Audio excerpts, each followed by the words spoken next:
Natural hair colour కోసం చూస్తున్నారా? అయితే Anoos henna and black expert వాడండి. నమస్కారం. మాఘపురాణం 3వ భాగంలోకి వచ్చాం. శివపార్వతులు ఇద్దరు మాట్లాడుకుంటున్నట్టు సూతమహాముని చెప్తున్నారు. అయితే ఈయన పరమశివుడు ఏం చెప్తున్నారంటే అమ్మవారికి, మాఘమాస స్నాన ప్రభావం చేత పూర్వం ఒక బ్రాహ్మణుడి కూతురు పాప విముక్తయ్యై తన భర్తతోటి హరి సాన్నిధ్యాన్ని పొందిందట. అది ఎలా జరిగిందో చెప్తారు. ఏం చెప్తున్నారు? పార్వతీదేవి అడిగింది, ఆ బ్రాహ్మణ పుత్రికి ఎవరు, ఆవిడ చేసిన పాపం ఏమిటి, పాప విముక్తి లభించింది అంటే పాపం చేసినట్టే, ఆమె చేసిన తప్పు ఏమిటి, ఏం తప్పు చేసింది, ఆమె ఏ తప్పు నుంచి ఆమె విముక్తిని పొందింది అని పార్వతీదేవి పరమశివుడిని అడిగిందట. అడిగితే ఆయన చెప్తున్నారు, పరమేశ్వరుడు ఏం చెప్పంటే, పూర్వం సౌరాష్ట్ర దేశంలో బృందారకం అనే గ్రామంలో సుదేవుడు అనే బ్రాహ్మడు ఉండేవాడు. ఈయన చాలా ఆచారవంతుడు, వేదశాస్త్ర పండితుడు. ఆ కాలంలో ఏంటంటే పండితుల దగ్గర శిష్యులు ఉండేవాళ్ళు, బాగా పండితుల్ని రాజులు పోషించేవాళ్ళు. చాలామంది అక్కడి నుంచి ఇక్కడి నుంచి విద్యాభ్యాసానికి వచ్చేవాళ్ళు. విద్య పూర్తయ్యాక విద్యార్థులు వెళ్ళిపోతూ ఏదైనా గురుదక్షిణ ఇవ్వగలిగితే ఇచ్చేవాళ్ళు, గురుదక్షిణ వాళ్ళు ఇచ్చినా ఇవ్వకపోయినా రాజు ఈ గురువులని పోషించేవాడు. అప్పటి కాలంపు లక్షణం అన్నమాట అది. ఇట్లా ఎవరు పాఠశాలలు నడిపిస్తారో వాళ్ళకి భోజన సదుపాయం రాజ్యం నుంచి వచ్చేసేది. లేదా విద్యార్థులు ప్రాంతాల్లో, చుట్టుపక్కల ప్రాంతాల్లో భిక్షాటనకి వెళ్ళేవారు. విద్యార్థుల్ని పోషించే పనేం లేదు, విద్యార్థులు భిక్షాటన చేయటం చాలా సహజమైన విషయంగా ఉండేది. మహాభారతంలో చాలా కథలు అవి కనిపిస్తాయి. ఈసారి ఎప్పుడైనా మహాభారత కథలు చెప్పినట్టు వాటి గురించి వివరంగా చెప్పుకుందాం మనం. అయితే ఏమైంది, ఈయనకి సర్వాంగ సుందరి అయిన ఒక కూతురు ఉండేదట ఈ సుదేవుడికి. అమ్మాయి చాలా అందంగా ఉండేదట, పొడవైన జడ, చక్కటి ముఖము, చక్కటి కనుముక్కు తీరుతో మనోహరంగా ఉండేది. ఇంత అందమైన పిల్లని ఎవరికిచ్చి వివాహం చేద్దామా అని చూస్తుండేవాడు. సాధారణంగా పిల్ల అందంగా ఉందంటే అబ్బాయి కూడా తెల్లగానో పొడుగ్గానో ఏదో అందంగా ఉండాలని భావిస్తారు కదా. సాధారణమైన వాడు కాకుండా ప్రత్యేకంగా సౌందర్యవంతుడైన అల్లుడు కోసం ఆయన ప్రయత్నం చేస్తూ ఉండేటవాడు. అయితే ఒకరోజు ఏమైంది, సుమిత్రుడు అనే శిష్యుడు సమిధలు, దర్భలు మొదలైన వాటి కోసం గురువు పంపగా వెళ్ళేవాడు. అంటే ఏం చేసేవాళ్ళు, సమిధలు కావాలి దేనికి, వీళ్ళు హోమం చేయటానికి, దర్భలు కావాలి, ఇవన్నీ అవసరాలన్నమాట. లోపల రోజు 3 పూట్ల హోమం చేసే విధానం ఉండేది.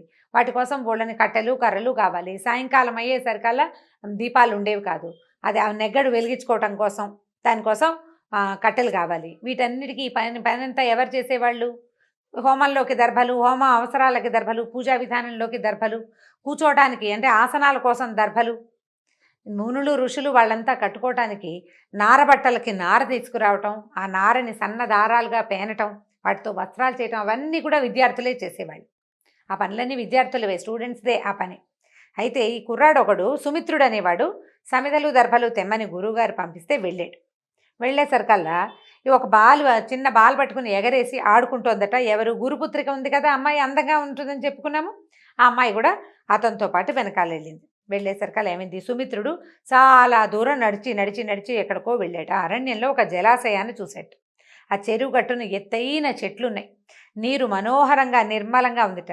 పద్మాలు, వాటి మీద ఆ వాలుతున్నటువంటి తుమ్మెదల రొద, అనేక రంగుల్లో ఉన్నటువంటి కలువ పువ్వులు, తర్వాత సంచారం చేస్తున్నటువంటి లోపల చేపలు అవి కదులుతూ ఉంటాయి కదా, చిన్న చిన్న మోతలు అవుతాయి, ఎగురినప్పుడల్లా బుడుంగు అని శబ్దం వస్తుంటుంది.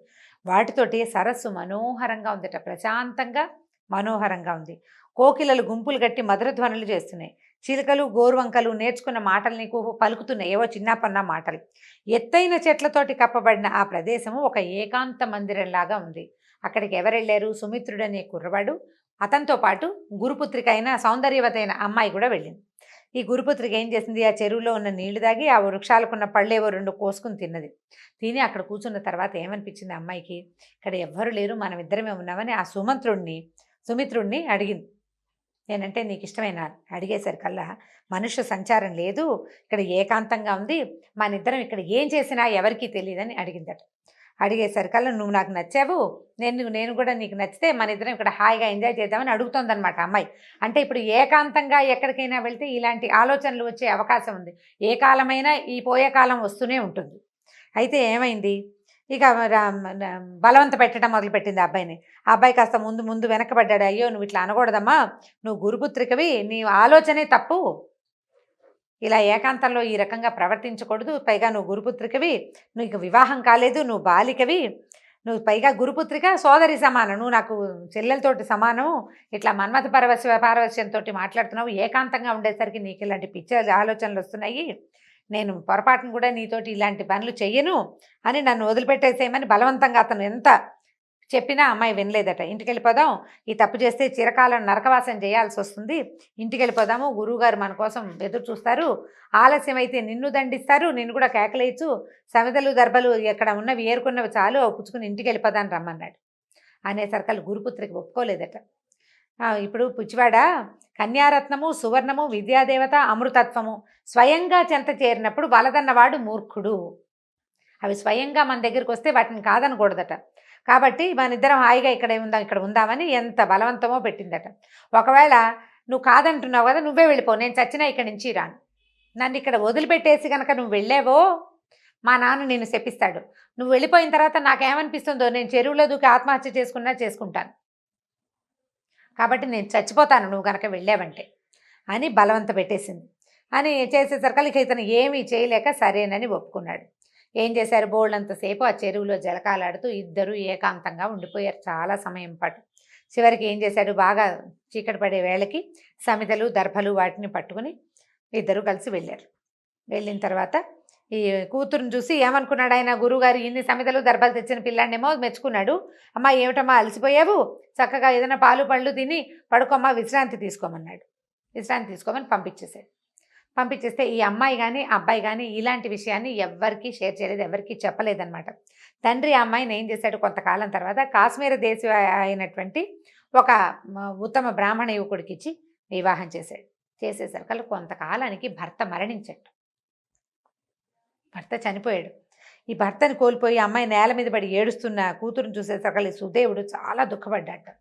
ఇదేంటి, సుఖపడాల్సిన వయసులో నా కూతురికి ఇలాంటి దుఃఖం వచ్చింది, బాధాకరమైన వైధవ్యం వచ్చింది, ఇలాంటి బాధని నా కూతురికి కలిగించిన బ్రహ్మ ఎంత దుర్మార్గుడో కదా, అయ్యో నా దేవుడా ఇలా చేసావు, నా పిల్లని ఇప్పుడు సంతోషంగా ఉండవలసిన వయసు, ఇట్లా చిన్న వయసులోనే వైధవ్యం వచ్చింది నా కూతురికని విపరీతంగా దుఃఖించాడు. అప్పుడు ఏమైందట, దుఃఖిస్తూ ఉంటే దృఢవ్రతుడనే యోగి ఆ ప్రాంతంలో వెళ్తూ ఈ ఎలుగెత్తి పెద్ద గొంతుతో ఏడుస్తున్న మునిని, సువ్రతుణ్ణి, ఆయన భార్యని, సుదేవుణ్ణి ఆయన భార్యని ఇద్దరిని చూసి అక్కడికి వచ్చాడు ఈ దృఢవ్రతుడు.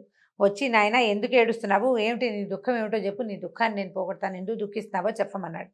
చెప్పమనేసరికల్లా ఈయన మెల్లిగా వీళ్ళిద్దరిని చూపించి ఇది జరిగింది నాయన అని చెప్పేసరికల్లా ఆయన ఏమన్నాడంటే దృఢవ్రతుడు కాసేపు ధ్యానం చేసి, అయ్యా నీ కూతురు ఈ అమ్మాయి ఏం చేసిందంటే పూర్వజన్మలో క్షత్రియ కులంలో పుట్టింది, ఇంతకు ముందు జన్మలో క్షత్రియ కులంలో పుట్టి మరి దుష్ప్రవర్తన కలిగి ఉంది. సౌందర్యవతి యవనవతి అయినటువంటి ఈమె తను ఏం చేసింది, తన స్నేహితుల మాట విని, అంటే పరపురుషుల మాటలతోటి విని భర్తని సంహరించింది, ఆ భర్తని వధించింది. కానీ ఈ చంపేసింది ఎట్లా చంపింది, వాళ్ళందరినీ అమ్మాయికి ఏవో ఫ్రెండ్స్ ఉన్నారు వాళ్ళందరినీ పిలుచుకొచ్చింది, వాళ్ళు అతన్ని కొట్టి చంపేసేసరికల్లా రక్తం కిందంతా పడేసరికి దాన్ని తట్టుకోలేకపోయిందట, భయం వేసింది. రక్తాన్ని చూసేసరికల్లా చూసి ఆమె ఆత్మహత్య చేసుకుందట. అయితే ఆమె పతిహత్య ఆత్మహత్య రెండూ దోషాలే.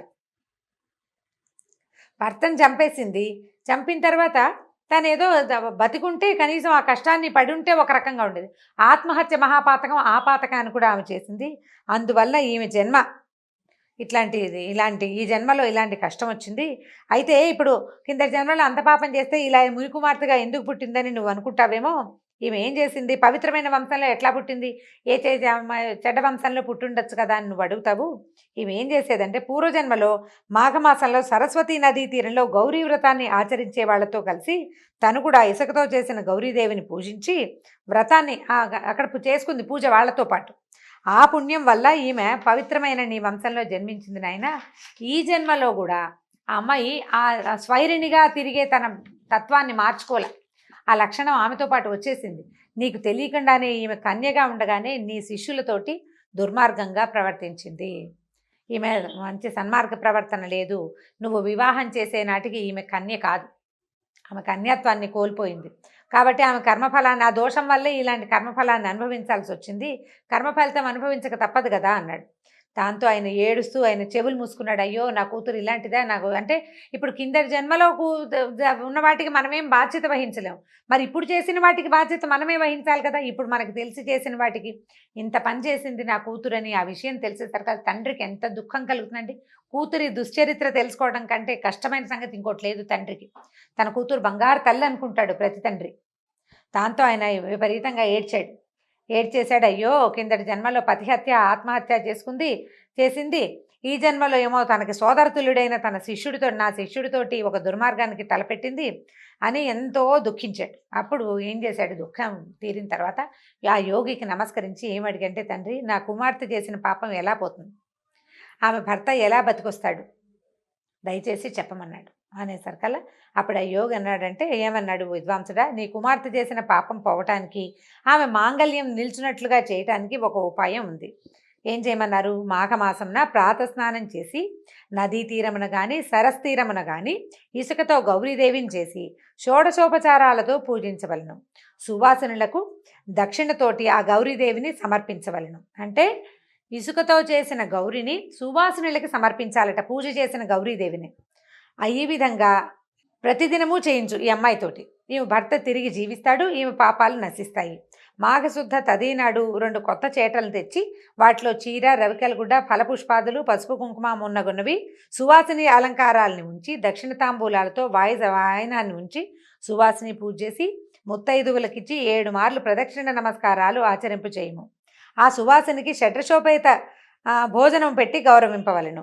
మాఘమాసమున ప్రాతకాల స్నానముల చేతను పైన చెప్పిన వ్రతాచరణము చేతను ఈమెకు పాపక్షయము కలుగును. భర్త పునర్జీవితుడై మాంగళ్యము నిల్చును. మాఘస్నానం చేసిన విధవరాలు విష్ణులోకాన్ని చేరుతుంది. మాఘస్నానం చేసి గౌరీవ్రతం ఆచరించిన సువాసిని తన మాంగళ్యాన్ని నిలుపుకొని చిరకాలము సుఖించును. ఇంకా పిచ్చివారు మూర్ఖులు మాఘస్నానం చేసినచో వారెట్టివారైనను ప్రవాహం నొందంటే వారి అను ప్రవాహం నొంది చిరకాలము సుఖించి అంటే హరి అనుగ్రహాన్ని పొందుతారనమాట. ఎలాంటి వాళ్ళైనా పిచ్చివాళ్ళైనా కూడా వాళ్ళకు కూడా హరి అనుగ్రహం లభిస్తుంది, చిరకాలం భూమి మీద సుఖంగా ఉండి పుణ్యలోకాల్ని పొందుతారని చెప్పి యోగి వివరణగా చెప్పి తన దారిని తను వెళ్ళిపోయాడు. ఈ సుదేవుడు ఏం చేశాడంటే యోగి మాటలు నమ్మి తన కుమార్తెతోటి మాఘ స్నానము, గౌరీ పూజా విశిష్టమైన కాత్యాయని వ్రతాన్ని భక్తి శ్రద్ధలతో చేయించాడు. కాత్యాయని వ్రత మహిమ చేత సుదేవుని కుమార్తె పాపములు పోయి ఆమె భర్త పునర్జీవితుడాయను.